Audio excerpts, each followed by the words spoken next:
Enteekateeka z'okuziika blogger Isma All Access abasinga gwe bamanyi nga Jjajja Ichuli ngono yakubiddwa amasasi olunaku olw'eggulo agamutiddewo ng'ali ewaka atuuka ewaka we ku kyalo Kyanja zigenda maaso.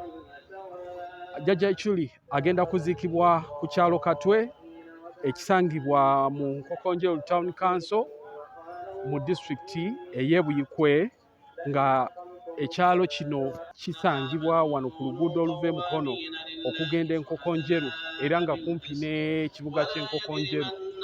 Mu kiseera kino enteekateeka zigenda maaso nga bali abakungubazi bo batandise okutuuka n'ewaka wagenda okuziikibwa wateekeddwa bulungi.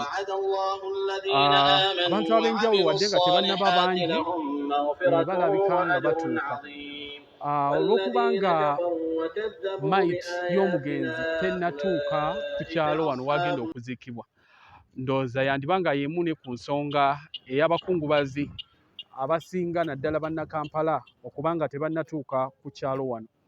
Enteekateeka ez'okusima entaana Jjajja Ichuli mwagenda okugalamizibwa olwaleero nazo zigenda maaso, wadde ng'era abali mu kusima entaana balabise nga batuuze oba baaluganda abali mu kyalo wano.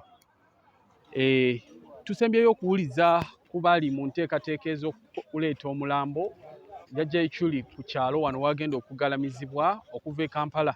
Bategeezezza nti bali Nakawa bajja.